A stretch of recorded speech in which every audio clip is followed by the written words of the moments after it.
오늘 우리에게 주시는 하나님의 말씀은 여호수아서 24장에 있는 말씀입니다. 여호수아서 24장 19절에서 33절까지에 있는 말씀입니다. 여호수아가 백성에게 이르되 너희가 여호와를 능히 섬기지 못할 것은 그는 거룩하신 하나님이시요 질투하시는 하나님이시니 너희 허물과 죄를 사하지 아니하실 것임이라.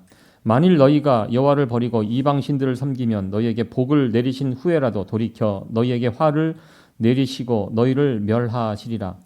백성이 여호수아에게 말하되 아니니이다. 우리가 정녕 여호와를 섬기겠나이다. 여호수아가 백성에게 이르되 너희가 여호와를 택하고 그를 섬기리라 하였으니 스스로 증인이 되었느니라. 그들이 가로되 우리가 증인이 되었나이다. 여호수아가 가로되 그러면 이제 너희 중에 있는 이방 신들을 제하여 버리고 너희 마음을 이스라엘 하나님 여호와께로 향하라. 백성이 여호수아에게 말하되 우리 하나님 여호와를 우리가 섬기고 그 목소리를 우리가 청종하리이다 한지라. 그날에 여호수아가 세겜에서 백성으로 더불어 언약을 세우고 그들을 위하여 율례와 법도를 베풀었더라. 여호수아가 이 모든 말씀을 하나님의 율법 책에 기록하고 큰 돌을 취하여 거기 여호와의 성소 곁에 있는 상수리 나무 아래 세우고 모든 백성에게 이르되 보라 이 돌이 우리에게 증거가 되리니 이는 여호와께서 우리에게 하신 모든 말씀을 이 돌이 들었음이라. 그런즉 너희로 너희 하나님을 배반치 않게 하도록 이 돌이 증거가 되리라 하고 백성을 보내어 각기 기업으로 돌아가게 하였더라. 이 일 후에 여호와의 종 눈의 아들 여호수아가 110세의 죽음에 무리가 그를 그의 기업의 경내 딥나세라에 장사하였으니 딥나세라는 에브라임 산지 가스산 북이었더라. 이스라엘이 여호수아에 사는 날 동안과 여호수아 뒤에 생존한 장로들 곧 여호와께서 이스라엘을 위하여 행하신 모든 일을 아는 자의 사는 날 동안 여호와를 섬겼더라.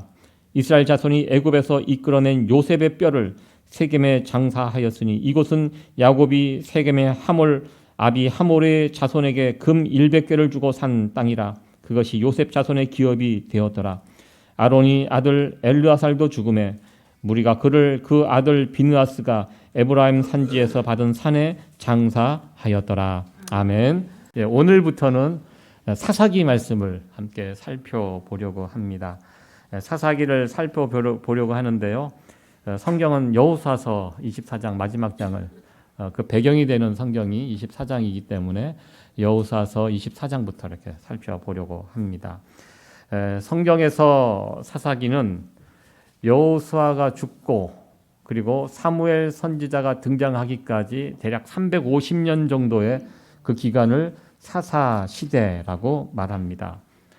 특별히 사사 시대의 특징, 우리가 사사기를 읽다 보면 반복되는 구절이 있죠. 그때 이스라엘에 왕이 없었기 때문에 사람들이 자기 소견에 오른 대로 행하였더라. 이것이 계속 반복되는 구절입니다. 왕이 없었기 때문에.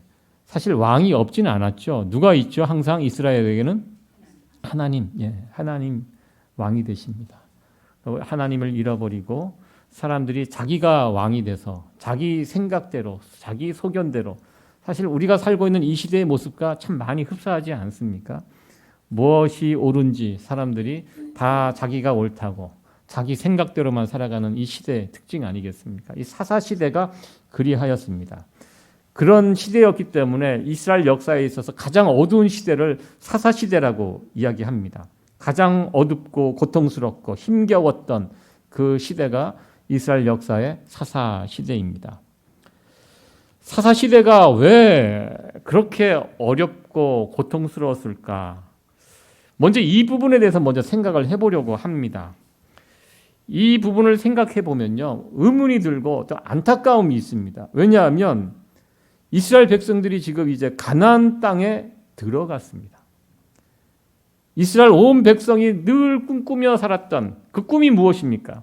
가나안 땅에 들어가는 것입니다. 모세와 여호수아의 인도로 이스라엘 백성들이 드디어 꿈에도 그리던 가나안 땅에 입성을 하였습니다. 이 가나안 땅은요, 갑자기 주어진 땅이 아닙니다. 이스라엘의 조상 아브람, 이 당시 450년 전에, 수백 년 전에 하나님께서 아브람을 찾아오셔서 가나안 땅, 약속의 땅을 약속해 주셨습니다. 이 약속을 붙들고 아브람, 이삭, 야곱, 요셉 그리고 그 후손들이 하나님께서 주시겠다는 이 약속의 땅 가나안 땅을 바라보면서 하루하루 버티면서 살았습니다. 우리가 언젠가는 이 땅에 들어갈 것이다. 꿈은 이루어진다. 여러분들 한국 사람들 꿈이 무엇입니까? 한국 사람들의 소원이 무엇이죠? 건들면 나오는 것이 있죠. 통일입니다. 예. 요즘은 그 소원이 점점 약화돼서 걱정이지만 한국 사람들 물어보면 열의 열은 다 우리의 소원은 통일이다. 이렇게 그냥 자동적으로 나옵니다. 이스라엘 백성들, 그 당시 이스라엘 백성들의 소원이 무엇입니까? 가나안 땅 들어가는 것입니다. 예, 왜 하나님이 약속해 주셨고 아브라함부터 시작해서 그 후손들이 그 약속을 바라보면서 이 약속이 언제 이루어질까? 예, 그러면서 그것을 꿈꾸며 살았는데요. 그리고 드디어 그 꿈이 이루어졌습니다. 그런데요, 놀랍게도 그 가나안 땅에 들어가서 이스라엘 백성들이 행복하게 잘 살았습니까? 그들의 생각같이 그 약속의 땅, 기회의 땅, 젖과 꿀이 흐르는 지상 낙원과 같은 그런 땅에서 그들의 삶이 그 생각대로, 그들 생각대로 이어졌습니까? 아니라는 것입니다. 여기에 우리는 의문을 갖게 되고 안타까움이 있습니다. 오히려 그 가나안 땅에 들어가서 그 땅에 살고 있던 자들로부터 괴롭힘을 당하고 어쩌면 광야 40년 때보다 더 어렵게 더 심한 일들을 가나안 땅에서 겪게 됩니다. 이게 뭔가요? 가나안 땅, 약속의 땅인데 왜 이런 삶이 가나안 땅에서 지속이 되었을까요? 이제 가나안 땅에 들어가면 고생 끝, 행복 시작 이렇게 생각했는데 결코 그들의 기대는 이루어지지 않았다는 것입니다. 여기에 문제가 있다는 것입니다.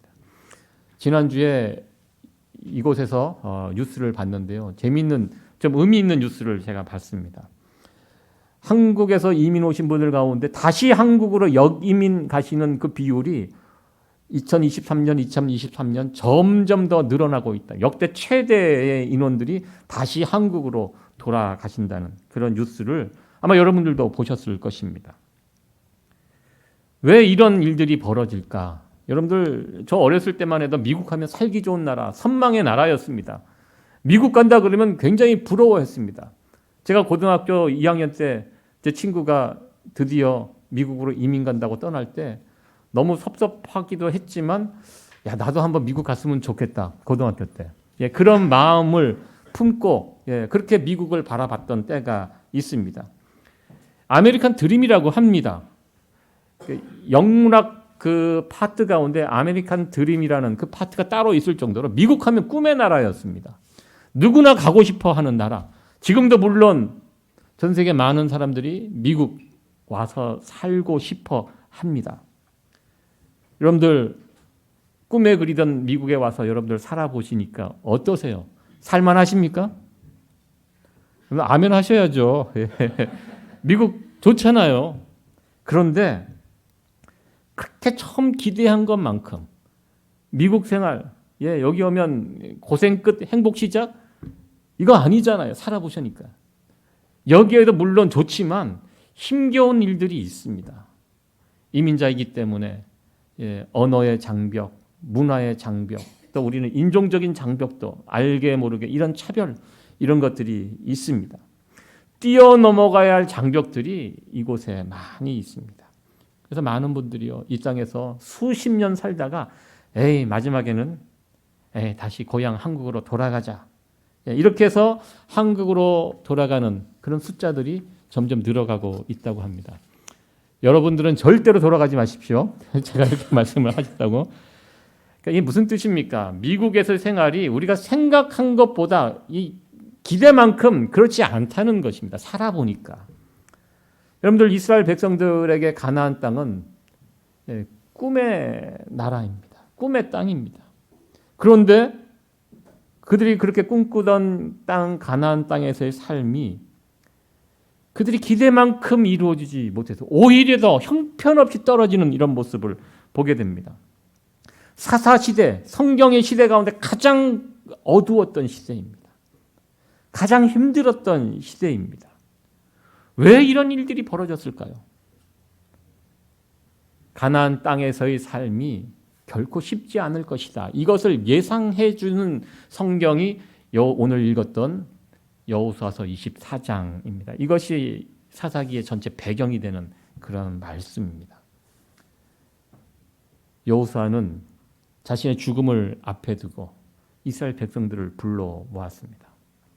24장은 여호수아의 죽음과 그 이후의 일들을 다루고 있습니다.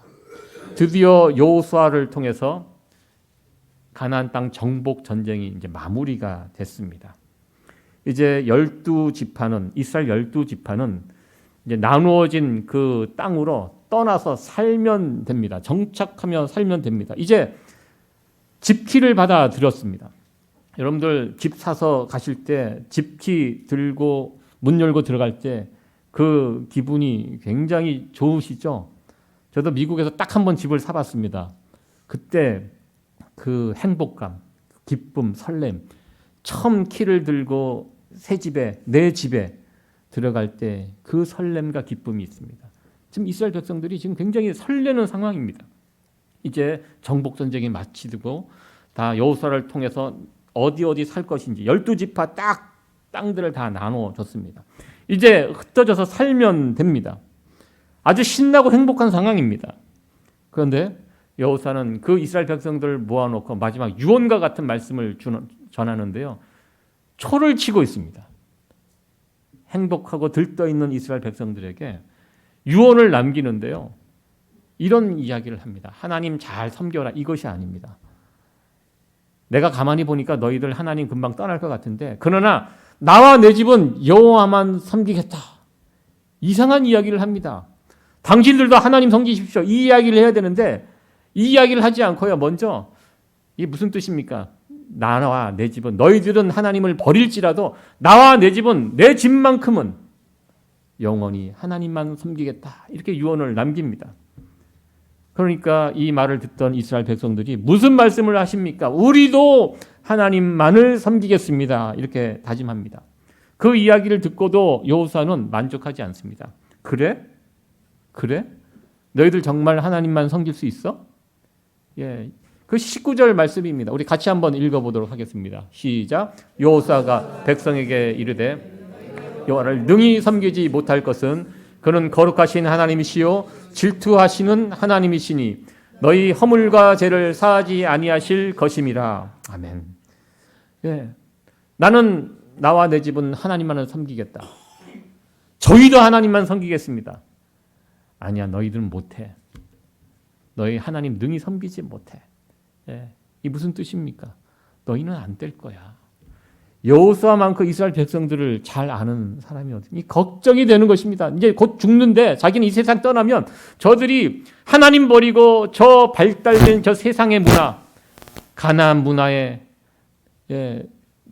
넘어갈 것이 불보듯 뻔해요. 너무너무 안타까워서 어떻게 보면 극약 처방을 지금 내리는 것입니다. 죽으면서. 왜? 저들이 하나님 버리면 안 되기 때문에 거듭거듭 당부하면서 이야기합니다. 저 땅이 아무리 좋은 땅, 하나님의 약속으로 주어진 땅이라도 저들이 저 땅에 가서 엉뚱한 짓 하고 하나님 버리고 세상 쫓아 살아가면 저들 하나님인데 혼날 텐데, 망할 텐데, 이것이 너무나 선명하게 보이기 때문에 여호수아는 죽는 그 순간 이스라엘 백성들을 불러놓고 다짐에 또 다짐을 합니다. 그리고 마지막에는 그 돌까지, 기념비까지 세워가면서 저들이 그렇게 하지 못하도록 그렇게 하는 모습을 보게 됩니다. 다짐하고 또 다짐을 받고 있습니다. 정말로 그 다음 어떻게 되었습니까? 여호수아가 걱정한 대로 여호수아가 죽은 다음에 그리고 하나님과 여호수아와 같이 사역했던 장로들이 죽은 그 세대가 그 한 세대가 한 30년 정도 지나거든요. 그 정도 지나가니까 이스라엘 백성들이 정말 여호수아의 걱정대로 속히 하나님을 떠나 가나안의 이방 종교의 마음을 빼앗기는 이런 모습을 보게 됩니다. 바로 여호수아가 죽은 다음에 이어지는 역사가 사사기의 역사입니다. 사사기의 역사를 보면요, 여호수아가 걱정한 그 일들이 그대로 벌어집니다. 약속의 땅 가나안 땅에 들어가서 이스라엘 백성들이 승승장구하면서 살아가야 되는데, 번성해야 되는데요, 계속해서 그 땅에서 엉뚱한 일들이 벌어집니다. 정복해야 될 이방 백성들에게, 이방 족속들에게 오히려 정복당하고 다스림을 당하고 눌리고 억압받고, 때로는 애굽에서 노예처럼 살던 그 시절과 같이 어느 민족의 노예가 되어서 살아가는 아주 비참한 처지, 하나님의 땅, 약속의 땅에서 그런 일들이 막 벌어지는, 그것이 사사기의 역사입니다. 저는 오늘날의 이 시대를 가리켜 성경에 나와 있는 시대 가운데 어느 시대와 가장 오늘의 시대가 흡사한가 이렇게 생각해 보면 저는 사사시대가 아닌가. 이 시대와, 우리가 살고 있는 이 시대와 사사시대가 참 비슷하지 않은가, 이런 생각을 해보게 됩니다. 우리들도 어쩌면 예수님 믿고 하나님 나라에서 살아가는 하나님의 백성들이 되었습니다. 이 땅에서 살아가지만 동시에 하나님 나라를 우리가 이 땅에서 살아가고 있습니다. 그런데 여러분들, 예수 믿기 전과 이후가 얼만큼 달라지셨습니까? 여러분들, 예수 믿고 하나님 나라의 백성으로 이 땅에 살면서 날마다 승리하면서 살아가고 계십니까? 그 승리를 체험하면서 살고 계십니까? 아니면 이스라엘 백성들처럼 자주 실패하고 넘어지고 적과 꿀이 흐르는 가나안 땅이라고 하지만 오히려 궁핍하게 세상에 짓눌리면서 힘겹게 살고 있지 않으십니까?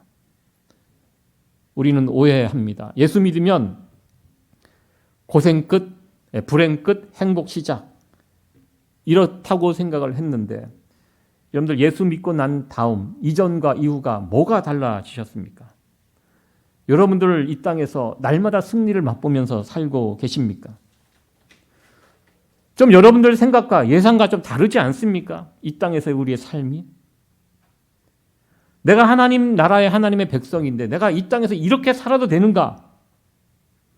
좀 뭔가 아닌 것 같은 이런 느낌이 들지 않으십니까? 이스라엘 백성들이요, 가나안 땅에서 살면서 참 많이 헤맸습니다. 자주 실패하고 넘어지고 실패하고, 날마다 기쁘게 행복하게 승리하며 살아가야 될 이 가나안 땅에서 그들은 그렇게 살지 못했습니다. 사실 여러분, 사사기를 읽어보면 화가 납니다. 이스라엘 백성들이 너무나 못나 보입니다. 하나님의 약속의 땅에 저들이 살면서 왜 저렇게 바보처럼 어리석게 살까? 왜 그렇게 쉽게 이방 우상에게 마음을 빼앗길까?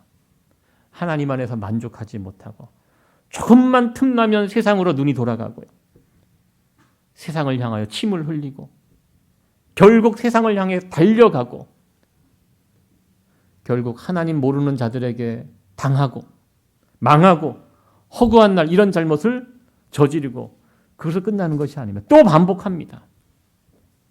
저는 처음에 이스라엘 백성들의 이 사사기에 나오는 이스라엘 백성들을 보면 좀 짜증이 납니다. 좀 화도 나고. 그러나 어느 순간 바로 이 이스라엘 백성들의 모습이 우리의 모습이 아닌가. 바로 우리의 모습이구나. 이 모습으로 우리가 살고 있구나. 하나님의 백성, 하나님의 자녀라고 하지만 여전히 우리가 세상과 맞물려서 여기서 뒹굴고 있구나. 이것을 우리가 깨닫게 됩니다. 이스라엘 백성들의 실패의 원인이 무엇입니까? 여호수아는요, 이스라엘 백성들이 가나안 땅에서 살아갈 때 실패할 것을 알았습니다. 그것이 오늘 읽었던 19절 말씀입니다. 여호수아가 백성에게 이르되 너희가 여호와를 능히 섬기지 못한다. 하나님 섬긴다고 하지만 너희들 하나님 못 섬겨. 섬긴다고 열심히 애를 쓰는 것 같은데 능히 하나님 섬기지 못한다. 이렇게 진단을 합니다. 왜 하나님을 능히 섬기지 못합니까? 이스라엘 백성들이 생각하는 하나님, 이 수준이 너무 차이가 나는 거예요. 그들이 생각하는 하나님과 진짜 하나님 너무 차이가 나는 것입니다. 여기 나와 있는 대로 그는 거룩하신 하나님, 하나님 이 거룩을 이스라엘 백성들이 감당을 할 수가 없습니다. 질투하는 하나님, 질투, 사랑하는 관계에서 벌어진 것이 질투입니다. 우리 하나님 우리를 사랑하시는데요. 어느 정도 질투. 왜 질투합니까? 사랑하는 사람이 누군가에게 다른 데 관심이 눈이 돌아가면 여러분들 남편과 아내가 지나가는데 남편분이 지나가다가 이쁜 여자 이렇게 쳐다보면 옆에 있는 아내가 어떤 반응을 보이죠? 가만히 둡니까? 가만히 안 두죠. 왜? 그 안에 질투가 나만 바라봐야 되는데 아니 이게 어디 눈이 돌아가고 큰일 나죠. 혼나죠. 우리 하나님 그런 분입니다. 우리를 사랑하기 때문에 우리가 마음 다른 데에 두면 질투하십니다. 불타는 질투가 있으시는 분입니다. 여호수아는 이스라엘 백성들도 잘 알았고요. 하나님도 잘 알았습니다. 보니까 이스라엘 백성들이 이 하나님, 이 수준 높은 하나님을 도저히 이스라엘 백성들이 그 수준을 맞출 수가 없는 거예요. 보니까. 감당할 수 없는 것입니다. 저 완전하시고 거룩하시고 저 높으신 저 하나님을 과연 이스라엘 백성들이 맞출 수 있을까? 못 맞춘다고 결론을 내는 것입니다. 그래서 안타깝게 너희가 능히 하나님을 섬기지 못할 것이라 이렇게 다짐합니다. 여러분들 우리가 미국에서 살아가는 것이 쉽지 않은 이유 가운데 하나가 높은 물가입니다. 특별히 우리가 살고 있는 뉴욕이 물가가 얼마나 셉니까? 제가 처음 뉴욕을 방문했을 때가 한 2008년도 관광차 밴 몰고 목사님들과 같이 저기 맨하탄에 들어가는데 이 다리를 건너가는데 돈이 너무 센 거예요. 저 밑에서는 고작 해야 1불 정도 톨비 같은 거 이렇게 다리 건널 때 막 1불 내고 하는데 여기는 10불이 넘어가는 그 금액을 내면서 제가 깜짝 놀랐습니다. 야, 이 뉴욕은 올 때가 못 되는구나. 여기는 함부로 사는 그러니까 뉴요커가 왜 뉴요커라고 하는지 제가 여기는 아무나 살 수 없는 곳이구나. 그러면서 제가 2008년도 처음 방문하고 나서 그리고 거의 이 뉴욕을 쳐다도 보지 않았습니다. 이쪽 동네는. 여기는 아무나 사는 동네가 아니다. 가지 말자 저기는. 그러면서 이 뉴욕에서 버티고 산다는 것이 쉽지 않은 거예요. 여러분들 여기서 오래오래 사셨죠? 대단한 것입니다. 뉴요커로 산다는 것이 이 뉴욕의 수준에 맞춰서 한 달에 도대체 얼마를 벌어야 하는지 집값이 월등히 높고요. 제가 최근에 자동차 사고가 나니까요. 한 달에 자동차 그 보험료가 600불 내라 그러더라고요. 한 달에. 저 차 한 대 가지고 있습니다. 차 한 대 지금 600불 내고 있습니다. 매달. 뭐가 문제가 있죠? 이런 상황입니다. 이런 데서 살아가는 것이 뉴요커입니다. 이게 아무나 못 삽니다. 여기에서. 웬만큼 벌어야지 이걸 채워넣지. 여기서 어떻게 삽니까? 여러분들 하나님께서 약속하신 이 가나안 땅은요. 웬만한 사람들이 살 수가 없습니다. 하나님 수준이 있어요. 하나님 수준에 맞는 하나님의 백성에 걸맞는 수준이 되어야 되는데 이스라엘 백성들이 그 수준 못 따라가는 것입니다. 그러니까요. 날마다 가나안 땅에서 이스라엘 백성들이 깨지고 넘어지고 그렇게 살아가는 것입니다. 하나님을 모르는 거예요. 이스라엘 백성들이. 하나님이 어떤 분인지 하나님의 수준이 어떠한지 이스라엘 백성들이 그걸 모르고 제대로 모르고 무슨 말씀을 하십니까? 우리도 하나님 섬길 수 있습니다. 여호수아 앞에서 큰 소리 쳤지만 정작 그들은 하나님이 어떤 분인지 어떤 수준의 분인지를 그들은 모르고 있었다는 것입니다. 그래서 우리가 성경에 보면 아주 중요한 구절이 하나 있습니다. 호세아서 6장 3절에 있는 말씀인데요. 같이 한번 읽어보도록 합니다. 시작. 그러므로 우리가 여호와를 힘써 여호와를 알자. 아멘. 우리가 하나님 어떤 분인지를 아셔야 합니다. 우리 하나님 어떤 분인지, 무엇을 좋아하시는지, 무엇을 싫어하시는지 하나님에 대해서 아셔야 됩니다. 그런데 사람들은 하나님에 대해서 별 관심이 없습니다. 하나님이 아니라 온통 내 자신이 관심사입니다. 자기밖에 없습니다. 하나님이 주인이 아니라 내가 주인입니다. 우리가 하나님 섬기는 데 있어서요. 너무 하나님에 대해서 쉽게 생각하는 경향이 있습니다. 하나님을 우리가 섬긴다고 하지만 여전히 내가 대장이 되고 내가 내 인생의 주인이 되어서 살아갑니다. 우리 하나님은요, 우리를 천국에 데려가실 수 있는 분입니다. 동시에 우리를 지옥으로 떨어뜨릴 수 있는 분이기도 하십니다. 우리 하나님 우리에게 복을 베풀어 주시는 분입니다. 또한 동시에 우리에게 화와 저주를 내리실 수 있는 분이십니다. 우리가 하나님 경외한다고 이야기합니다. 경외의 기본 뜻이 무엇입니까? 하나님 두려워하는 것입니다. 하나님에 대한 두려움을 갖는 것입니다. 오늘날 세상 사람들이 잃어버린 것 중에 하나가 이것입니다. 하나님은 너무 좋은 분, 사랑이 많으신 분, 내게 복을 내려주시는 분, 물론 맞는 말입니다. 그러나 하나님은 하나님의 수준에 맞지 않는 그럴 때에는, 하나님의 기대를 저버릴 때에는 저주와 화를 내리실 수 있는 분이십니다. 사사기는 하나님의 백성들이 세상 속에서 하나님의 백성으로 살아가는 것이 결코 쉽지 않다는 것을 잘 보여주는 책이 바로 성경 사사기입니다. 그렇다면 우리는 다음 질문을 할 수가 있습니다. 그렇다면 과연 누가 이 하나님 수준에 맞춰서 살 수가 있습니까? 이 하나님의 수준에 맞춰서 그 가나안 땅에서 어떻게 살 수가 있습니까? 여호수아와 이스라엘 백성들이 여호수아서 24장에 나름대로 언약을 맺었거든요. 그 언약은 결국 실패한 언약이 되고 말았습니다. 그 언약을 이스라엘 백성들이 지키지 못했습니다. 어쩌면 이 모습은 성경에서 자주 반복되는 모습입니다. 하나님께서 우리와 언약을 맺으시는데요, 그 언약이 계속 깨어집니다. 우리로부터 깨어집니다. 창세기에 나오는 아담과 하나님이 언약을 맺으셨는데 그 언약 아담이 깨트렸습니다. 그리고 예수님 앞에 베드로가 예수님 앞에 얼마나 장담하고 큰 소리 쳤습니까? 그러나 베드로도 결국 실패하였습니다. 언약을 맺는 이스라엘 백성들, 결국 실패할 것이다. 여호수아 알고 있었습니다. 그리고 더 나아가 우리 하나님도 알고 계셨습니다. 그러면 언약을 깨트린 이스라엘 백성들 어떻게 해야 합니까? 하나님의 수준에 도달하지 못한 이스라엘 백성들, 이 가나안 땅에 살고 있는 이스라엘 백성들 어떻게 해야 합니까? 그 가나안 땅에서 심판받고 멸망당하고 없어져 버려야 하나요? 어쩌면 그것이 수순이 맞습니다. 당연히 그렇게 돼야 합니다. 그런데 사사기를 읽다 보면 그렇게 되지 않습니다. 망하지 않습니다. 고통당하고 고난 속에 있지만 이 사사기의 내용을 쭉 보면요, 반복되는 패턴이 또 하나 있는데요. 이스라엘 백성들이 범죄하고 우상을 섬기고 하나님께 심판받습니다. 그러면 이스라엘 백성들이 하나님께 나가 부르짖습니다. 하나님 잘못했습니다. 죄송합니다. 살려주세요.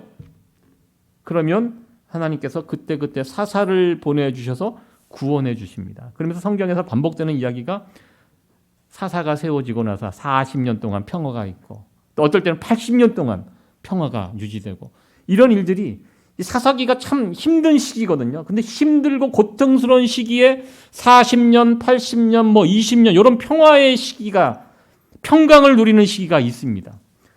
저는 참 이 부분이 우리에게 소망이 되는 말씀이라고 생각합니다. 여러분들 지금 대한민국이 평화를 누리고 있는 시기가 지금 전쟁 이후 70년 정도 평화를 누리고 있다고 합니다. 별거 아닌 것 같은데요. 우리 한국 역사에서 70년 동안 이렇게 전쟁 없이 평화를 누리는 것이 처음이라고 합니다. 대한민국의 역사, 한국 이전의 역사, 조선, 고려, 삼국시 다 따지면 우리가 외적으로부터 2000번인가요? 침입을 받았습니다. 늘 전쟁이 끊이지 않았던 땅, 한반도가 이 굉장히 위험한 땅 아닙니까? 이 해양 세력과 대륙 세력이 충돌하는 그 지정학적인 위치가 이 전쟁이 일어날 수밖에 없는 그 땅, 그리고 지금도 막 전쟁의 위협이 지금 막 어느 때보다 좀 높아지고 있는데요. 그런데 놀랍게도 한국 전쟁 이후로 지금까지 70년의 평화를 지금 한국이 누리고 있는, 이 처음이라고 합니다. 한국 역사에서 이렇게 오랜 시간 동안 평화를 누리고 있는 것이. 그 이야기를 들으니까요, 참 새삼스럽게 우리가 좋은 시절에 태어났구나, 이런 생각을 해봅니다. 사사기의 역사를 보면요, 굉장히 어둡습니다. 힘겹습니다. 그런데 중간중간에 40년, 80년, 10년 짧게 이렇게 평강을 누리는 그 때가 있습니다. 이 평강을 왜 누렸습니까? 그들이? 이스라엘 백성들이 잘해서? 아닙니다. 하나님께서 은혜를, 그들을 불쌍히 여겨서 은혜를 베풀어 주셨기 때문에 이스라엘이 잘해서가 아닙니다. 그냥 하나님께서 긍휼히 여겨주셨기 때문에 그런 은혜로운, 그 힘들고 힘겨운 시기에도 평강을 누리는 그 시기가 있었다는 것입니다. 우리가 이 시대를 가리켜 사사시대라고 제가 말씀을 드렸습니다. 이 시절을 버티어 살아가는 우리들이 하나님께 구해야 할 것이 바로 이 평강입니다. 지금 우리들도 이 살아가는 이 시대 참 어렵습니다. 힘겹습니다. 그러나 우리에게도 이 사사시대 때 내려주신 평강이 우리에게도 임하기를, 이것을 기도하면서 살아가는 성도 여러분들 되어지기를 간절히 축원합니다. 그리고 결정적인 구절이 한 구절 나오는데요. 32절 말씀입니다. 우리 같이 한번 32절 말씀 읽도록 합니다. 시작. 이스라엘 자손이 애굽에서 이끌어낸 요셉의 뼈를 세겜에 장사하였으니 이곳은 야곱이 세겜의 아비 하몰의 자손에게 금 100개를 주고 산 땅이라. 그것이 요셉 자손의 기업이 되었더라. 아멘. 여기에 요셉의 뼈가 나옵니다. 이렇게 여호수아서 마지막 부분을 정리하다가 왜 생뚱맞게 여기 요셉의 뼈가 나오는가? 예전에 제가 여호수아서를 수요 예배 때 설교를 쭉 해서 전체를 다룬 적이 있습니다. 제가 이 부분을 다룰 때 여호수아도 죽고, 그리고 제사장도 죽고, 한 세대가 죽고, 그래서 장사하는 이미지이기 때문에 요셉의 뼈를 장사하는 이 얘기가 같은 이미지로 이제 묶어서 제가 설명을 하고, 여호수아가 죽음으로써 한 세대가 마무리되고 이제 새로운 세대가 시작된다. 이런 의미로 제가 이 본문을 이렇게 해석했던 기억이 있습니다. 나름대로 맞는 해석인데요. 여기에 또 다른 영적인 의미가 하나 있다는 것을 제가 알게 되었습니다. 요셉의 뼈. 여러분들 요셉은요, 구약에 나타난 예수 그리스도의 예표가 됩니다. 요셉이 먼저 애굽으로 가서 고난당하고 이스라엘 백성들을 구원했습니다. 요셉이 은 몇 개 팔렸죠? 20개인지 30개인지 헷갈리시죠? 예. 예수님은 은 몇 개 팔리셨습니까? 예. 그 은 요셉이 팔리는 이 모습과 예수님이 은혜 그 팔리는 모습을 이게 같이 연결이 되어 있습니다. 그래서 구약에 나타난 예수님, 요셉의 그 삶을 구약에 나타난 예수 그리스도의 예표라고 그렇게 연결시킵니다. 이 뼈라는 이 해골이요, 그 골고다 갈보리로 이렇게 발음이 됩니다. 뼈의 그 골짜기, 이 골고다입니다. 거기서 십자가 형벌이 주어지고 거기에 사람들이 묻히고, 이 골고다 갈보리, 이 해골이란 뜻입니다. 요셉의 뼈를 이곳에서 등장을 시킨 이유가 뭘까요? 구약 사사시대 가끔 사사들이 나타나서 이스라엘을 구원했거든요. 그런데 이 사사들의 특징은 영원하지가 않습니다. 그때 쓰임받는 사사들입니다. 왕이 아니에요. 그러니까 오늘날 보면 지도자들이 사사들과 같다고 저는 생각합니다. 왜냐하면 지도자들을 뽑아 그 사람이 죽을 때까지 지도자 되는 거 아니잖아요. 왕이 아니잖아요. 예, 미국은 4년, 길면 8년, 짧은 기간 동안 리더 역할을 하잖아요. 나름대로 사사 역할을 하는 것입니다. 이 사사기에 나오는 사사들은요, 영원한 대대로 통치하는 사람들이 아니에요. 위기가 있는 순간 나타나서 이스라엘을 구원하고. 그러나 진짜 사사가 누구죠? 우리에게 영원한 구원자, 완벽한 구원자 예수 그리스도. 지금 여호수아서에 나오는 요셉의 뼈 이야기는 바로 이것을 상징합니다. 어쩌면 확실한 안전장치. 여호수아가 기념비를 세우잖아요. 안전장치로. 너희들 하나님 떠나지 말라. 또 하나의 완벽한 안전장치가 저는 요셉의 뼈라고 생각합니다. 요셉의 뼈가 가나안 땅에 같이 들어갑니다. 무엇입니까? 너희들 네 스스로 구원할 수 없어. 너희들 우리는 절대로 하나님 수준에 도달할 수 없는 자들입니다. 우리에게. 그렇기 때문에 누가 필요합니까? 우리의 구원자 예수 그리스도가 필요합니다. 요셉의 뼈는 바로 이것을 우리에게 보여주고 있습니다. 너희들 수준으로 여호수아도 알고요, 하나님도 아십니다. 너희들 스스로 구원할 수 없다는 거 우리 하나님도 아십니다. 그래서 결국 누가 오시는가? 이 땅에 예수 그리스도가 오심을. 그래서 그것을 보여주는 그림으로 요셉의 뼈가 여기에 생뚱맞게 나옵니다. 그 뼈를 가지고 가나안 땅에 장사 지내는, 결국 누가 우리를 구원하게 될 것이다? 예수 그리스도, 요셉의 뼈, 예수 그리스도와 연결이 되어 있는 이 그림을 이 여호수아서는 우리에게 보여주고 있습니다. 여러분들 사사기는요, 그래서 읽다 보면 우리의 진정한 구원자 예수 그리스도를 바라보게 합니다. 왜? 우리가 하나님 수준에 도달할 수 없는 자들임을 우리가 알기 때문에. 해보니, 여러분 해보셨어요? 하나님 수준에 도달하기 위해서 노력 많이 하시죠? 근데 여러분들 어느 정도 수준에 지금 도달해 계십니까? 우리는 평생 내 스스로는 하나님 수준에 도달할 수 없는 자들입니다. 여러분들 이거 인정하십니까? 사사기를 읽어보면 그것이 인정이 됩니다. 그 못난 이스라엘 백성들이 바로 나였구나, 우리구나, 이것을 알게 됩니다. 그렇기 때문에 우리는 누구를 바라봅니까? 사사기를 볼 때 결국 우리는 예수 그리스도를 향하여 눈길이 갈 수밖에 없습니다. 우리의 영원한 구원자, 이 수렁에서 나를 건져주실 분 예수 그리스도밖에 없다는 사실을 우리는 사사기를 통해서 예수님을 소망하게 됩니다. 앞으로 사사기 말씀을 몇 번에 걸쳐서 이렇게 함께 나눌 텐데요. 이 부분에 초점을 맞춰서 이 말씀을 쫓아왔으면 좋겠습니다. 우리가 살아가는 이 땅이요, 정말 사사시대와 같은 그런 땅입니다. 우리가 지금 예수님을 믿고 하나님의 백성으로 이 땅에 살아가는데요, 여전히 우리가 하나님의 백성으로 불리기에 참 부끄러운 수준으로 살아갈 때가 너무나도 많이 있습니다. 그러나 그럼에도 불구하고 우리 하나님께 부르짖는 자들에게 그때마다 평강의 복을 베풀어 주실 것입니다. 예수 그리스도를 소망하며 예수 그리스도를 붙들고 살아가는 자들에게 우리 하나님께서는 그런 자들에게 평강의 복을 그때마다 허락해 주실 것입니다. 비록 우리가 사사시대를 살아가고 있지만 이 귀한 평강의 복을, 하나님의 백성으로서 이 귀한 평강의 복을 예수 그리스도와 함께 누리며 살아갈 수 있는 성도 여러분들 되어지기를 간절히 축원합니다. 네.